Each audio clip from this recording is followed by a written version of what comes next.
अनिका क्या हुआ? तुम ठीक हो? तुम्हारे होते हुए ठीक कैसे हो सकती हूँ? अनिका मैं तुमसे कुछ बात करना चाहता था। बोलो। नहीं मतलब अकेले में। तुम दोनों के बीच ऐसी कौन सी बात है जो मैं नहीं सुन सकती? हम दोनों पति पत्नी है भाग्या, तो प्राइवेसी। ज्यादा इमोशनल ड्रामा करने की जरूरत नहीं है, उसके सामने भी बात की जा सकती है। मैं ये पूछ रहा था, तुमको अपनी कंपनी के लिए कितने पैसों की जरूरत है? क्यों, तुम मदद करोगे अनिका की? अच्छा बताओ, कितने पैसे हैं तुम्हारे पास? 5,000, 10,000 या फिर 20,000? भाग्या, स्टॉप इट। अनिका मैं तो बस अंजी कॉर्पोरेशन के लिए कुछ करना चाहता हूँ। और वो कैसे? खुद को बेचकर? अगर तुझे मेरी बहन की इतनी चिंता है तो उसकी जिंदगी से बाहर क्यों नहीं निकल जाता और उसे किसी रईस आदमी से शादी करने दे जो सच में उसकी कंपनी को बचा सके। भाग्या की ये बातें नक्श के दिल में तीर जैसी लगी। ये लो अनिका, ब्लैंक चेक। तुम्हें जितने रुपए की जरूरत है इस अकाउंट से ले सकती हो। अनिका और उसकी कजिन बहन भाग्या के लिए ये यकीन करना मुश्किल था कि कैसे एक एक कौड़ी का मोहताज नक्श आज करोड़ों रुपए का ब्लैंक चेक ऐसे बांट रहा था जैसे उसकी लॉटरी लग गई थी। नक्श, अंजी कॉर्पोरेशन को बचाना है, उसे बेचना नहीं है। ब्लैंक चेक से कुछ नहीं होगा, अकाउंट में पैसे भी होने चाहिए। भाग्या अगर तुम्हारे अकाउंट में बैलेंस है तो तुम क्यों नहीं बचा लेती अंजी कॉर्पोरेशन को? अनिका जब तुम्हारा पति इतना कॉन्फिडेंट है तो तुम नेट बैंकिंग के जरिए चेक कर लो कितना बैलेंस है इसके अकाउंट में। मुझे तो पता है कि इस कंगाल के अकाउंट में एक फूटी कौड़ी भी नहीं होगी। नक्श, क्या तुम वाकई में चाहते हो कि मैं तुम्हारे अकाउंट का बैलेंस चेक करूं? हाँ अनिका, तुम्हें मुझ पे भरोसा नहीं तो तुम बैलेंस चेक कर सकती हो। और हाँ, पासवर्ड तुम्हारा बर्थ डेट है। नक्श की इस बात से अनिका के चेहरे पर स्माइल आ गई थी। उसने तुरंत ही उसका अकाउंट बैलेंस चेक किया और बैलेंस देखते ही अनिका और भाग्या की आंखों में एक हैरत नजर आई। तभी वहाँ नक्श की सासू माँ चित्रा भी आ गई। क्या हो गया? तुम दोनों के चेहरे पर 12 क्यों बजे हैं? ये देखिए नक्श का अकाउंट बैलेंस। 5 करोड़? बेटा नक्श, तुम्हारे पास इतना सारा पैसा कहाँ से आया? मम्मी जी ये मैं नहीं बता सकता, इसलिए पूछिए भी मत। बस इतना कह सकता हूँ कि ये पैसा गलत तरीके से नहीं आया है। अनिका और आपको मैं फैमिली मानता हूँ और ये पैसा आप लोगों के काम नहीं आया तो किस काम का? नक्श की इस बात से चित्रा और अनिका बहुत खुश हो गए थे। भाग्या सही टाइम देखते ही वहाँ से चली गई। नक्श को अनिका की आंखों में सवालों का एक बवंडर साफ नजर आ रहा था कि तभी अनिका ने पूछा, नक्श प्लीज मुझे सच सच बताओ कि तुम्हारे पास इतने सारे पैसे कहाँ से आए? अगर मैं तुम्हें कहूँ कि मैं एक बहुत बड़ी कंपनी का CEO हूँ और ये पैसा मेरे लिए कुछ भी नहीं है तो क्या तुम्हें मुझ पर यकीन होगा? मजाक करने की जरूरत नहीं है। अगर तुम्हें नहीं बताना है तो मत बताओ, लेकिन नक्श ये पैसा इलीगल नहीं होना चाहिए। ऑलरेडी मैं प्रॉब्लम में हूँ और नहीं फंसना चाहती। अनिका तुम मुझ पर आंखें बंद करके भी विश्वास कर सकती हो, ओके? दूसरे ही दिन न्यूज़पेपर से लेकर मीडिया हर जगह बस भानुशाली ग्रुप के नए CEO की एंट्री के ही चर्चे थे। अनिका जब ऑफिस पहुंची, अपने कैबिन में रखे पार्टनरशिप के पेपर्स देखकर उसकी भी खुशी का कोई ठिकाना न था। उसने फौरन कल्याणी दादी को कॉल लगाया। दादी मुझे समझ में नहीं आ रहा है ये कैसे हुआ? बेटा शांत हो जाओ, क्या हुआ? सब ठीक तो है ना? दादी, उस दिन भानुशाली ग्रुप के ऑफिस में मैं CEO से नहीं मिल पाई थी, लेकिन उन्होंने पेपर्स रखवा लिए थे और आज साइन कॉन्ट्रैक्ट भी भेज दिया है। बेटा नवीन सही कह रहा था, पूरे जावेरी खानदान में ये काम कोई कर सकता था तो वो तुम ही हो। मैं शाम को ब्लू स्टार होटल में सेलिब्रेशन पार्टी रख रही हूँ इस खुशी में। और हाँ, वहाँ मिस जूली भी आएंगी एज अ स्पेशल गेस्ट। ठीक है दादी, मैं टाइम से आ जाऊंगी। अनिका और बाकी जावेरी खानदान इस बात का जश्न मनाने शाम को लोकेशन पर पहुंच गए थे। नवीन और कल्याणी की तो खुशी का ठिकाना ही नहीं था। नक्श भी पार्टी में टाइम से आ गया था। अंदर उसकी नजर मिस जूली पर गई। जूली? अपने छोटे दिमाग पर ज्यादा जोर मत डालो, तुम्हारी औकात नहीं है इन्हें जानने की। अभी आपको मेरी औकात पता ही कहाँ है मैम्बो अंकल। तेरी औकात मुझे पता करने की जरूरत भी नहीं है। ये तो आपको बहुत जल्द पता चल जाएगा। फिलहाल तो ये सीट मेरी है। बदतमीज, ये सीट मिस जूली के लिए रिजर्व्ड है। जानता भी है इन्हें? ये देसाई खानदान की बेटी है, जूली देसाई। मुझे इससे फर्क नहीं पड़ता। वैसे भी इस सीट पर आपका नाम तो मुझे दिखाई नहीं दे रहा है, तो जो पहले आएगा वो सीट पाएगा। इसीलिए मैं अपनी सीट से किसी के लिए नहीं हटूंगा मैम्बो अंकल। अनिका, ये नक्श हट क्यों नहीं रहा है?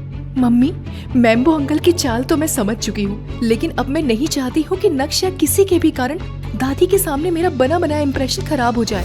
इस मैम्बो से अगर जीतना है तो दादी के सामने परफेक्ट बनकर ही रहना पड़ेगा। मैं सब संभाल लूंगी माँ। मैं जानती हूँ, लेकिन इस नक्श को कौन संभालेगा? आजकल बहुत हवा में उड़ रहा है। अब तू ही समझा इस लड़के को। नक्श, तुम मेरे पास वाली सीट पे क्यों नहीं बैठ जाते? ठीक है, सिर्फ तुम कह रही हो इसीलिए मैं ये सीट छोड़ रहा हूँ। जहाँ अनिका राहत की सांस ले रही थी, वहीं मिस जूली भी ये सब देख रही थी। एक पल के लिए नक्श का अनिका के लिए प्यार देखकर मिस जूली थोड़ा जेलस भी हो गई थी।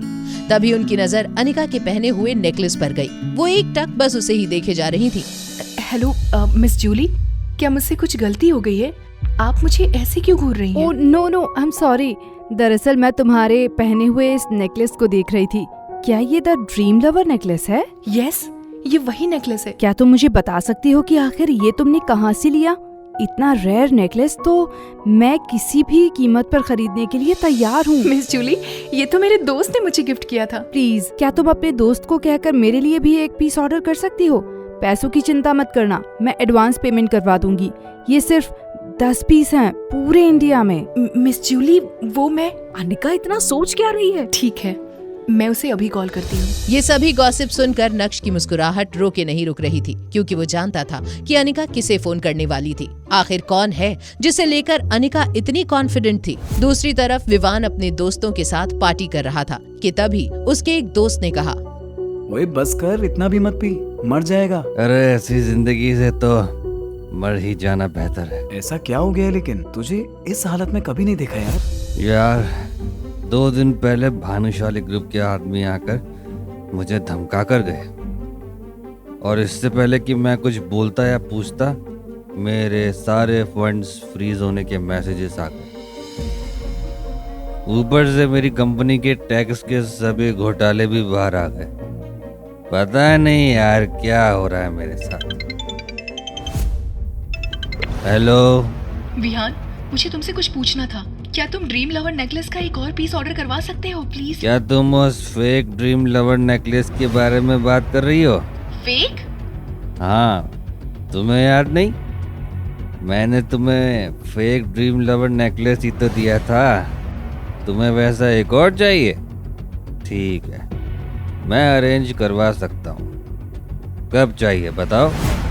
अनिका ने बिना कुछ बोले फोन काट दिया, लेकिन उसे ये समझना मुश्किल हो रहा था कि आखिर उसे इतना महंगा डायमंड नेकलेस दिया किसने था। तभी उसकी नजर मिस जूली पर गई। I am really sorry miss Julie, मुझे भी नहीं पता था कि ये नेकलेस मुझे किसने दिया है। कोई बात नहीं अनिका, मुझे तो लगता है कि मेरी किस्मत में ड्रीम लवर नेकलेस लिखा ही नहीं है। कुछ ही देर बाद सब डिनर करने चले गए। तब अनिका की नजर नक्श पर पड़ी, जो कि उसे कहा करता था कि वो एक दिन उसे रियल ड्रीम लवर नेकलेस लाकर देगा। वहीं मिस जूली से मिलने नक्श आगे बढ़ा ही था कि कल्याणी ने अनाउंसमेंट की। लेडीज एंड जेंटलमैन, क्या मैं आपके 2 मिनट ले सकती हूँ प्लीज?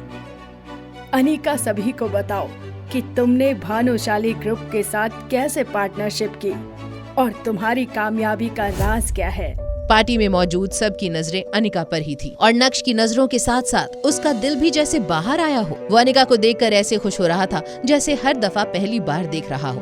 तभी अनिका ने जवाब दिया, दरअसल ऐसा कुछ भी नहीं है। उस दिन जब मैं भानुशाली ग्रुप के ऑफिस गई तो मेरी मुलाकात नए सीईओ से हुई ही नहीं। उनकी सेक्रेटरी ने मुझे कॉन्ट्रैक्ट दिया और साइन करने के लिए कहा। क्या?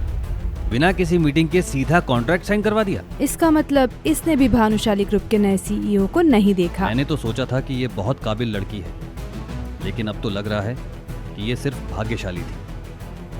हो ना हो भानुशाली ग्रुप के नए सीईओ ने इस पर दया दिखाकर कॉन्ट्रैक्ट दिया होगा, ना कि इसकी काबिलियत पर। मुझे लगता है कि अगर जावेरी खानदान में से अनीका की जगह कोई और भी जाता तो उसे भी इतनी आसानी से कॉन्ट्रैक्ट मिल गया होता।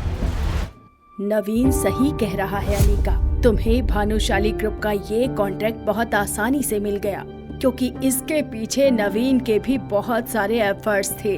सबसे पहले तो नवीन ही वहाँ गया था, तो उसने तो अपना और जावेरी खानदान का परचम पहले ही लहरा दिया था। मैंने सुना है कि कुछ दिन पहले ही भानुशाली ग्रुप ने शिवानी नाम की एक आर्टिस्ट के साथ कॉन्ट्रैक्ट साइन किया है। मैं जावेरी खानदान को उस आर्टिस्ट की सस्ती से सस्ती डील ला कर दूंगा। पूरा नेगोशिएशन मेरा होगा और जल्द ही वो आर्टिस्ट हमारा एक ऐड भी करेगी। नवीन, तुम्हें बहुत अच्छे से पता है कि जावेरी खानदान में कंट्रीब्यूट कैसे करना है। मैं देख चुकी हूँ कि तुम क्या कर सकते हो। इसलिए आगे की सारी जिम्मेदारी तुम्हें देती हूँ। अनिका को मैम्बो अंकल से तो नहीं, लेकिन अपनी दादी से बहुत उम्मीदें थी और उनकी इन बातों ने अनिका के दिल पर बहुत ठेस पहुंचा दी थी, जो अपने बेटे की इतनी तारीफ कर रही थी और उसने कुछ काम भी नहीं किया था। वहीं खड़ा नक्श भी ये सारी बातें शांति से सुन रहा था। तभी मैम्बो अंकल ने टोस्ट करते हुए कहा, आज की पार्टी मेरी तरफ से है। जिसको जो भी खाना है पीना है वो खा पी सकता है, सब कुछ फ्री है। आज हम दिल खोल कर नाचेंगे, यहाँ से कोई भी सोबर नहीं जाएगा आज। रात भर पार्टी करने के बाद जब मैम्बो अंकल ने वेटर से बिल मंगवाया और अपना गोल्डन कार्ड उसे थमाया, तो वेटर की बात सुनकर उनके होश उड़ गए। उनका सारा नशा एक झटके में मानो उतर गया हो। सर, आपका कार्ड डिक्लाइन बता रहा है। क्या बकवास कर रहे हो? बिल कितने का बना है? सर 20 करोड़। 20 करोड़ का बिल सुनकर मैम्बो अंकल के पैरों तले से जमीन खिसक गई। वो पार्टी में बिना तमाशा किए इस सोच में डूबे हुए थे कि वो आखिर इतने बड़े बिल की पेमेंट करें कैसे। क्या मैम्बो अंकल भर पाएंगे 20 करोड़ रुपए का बिल, या करेंगे जिंदगी भर रेस्टोरेंट के बर्तन साफ? क्या अभय करेगा मैम्बो अंकल की हेल्प, या लेगा अनिका की बेइज्जती का बदला? क्या भानुशाली ग्रुप के सीईओ से मिल पाएगी अनिका, और क्या जान पाएगी उसके ड्रीम लवर नेकलेस देने वाले शख्स का नाम? ये जानने के लिए देखिए अगला एपिसोड सिर्फ पॉकेट एफएम के यूट्यूब चैनल पर। और इंस्टा एम्पायर के सारे एपिसोड्स को सुनने के लिए डिस्क्रिप्शन में दी गई लिंक से डाउनलोड कीजिए पॉकेट एफएम ऐप।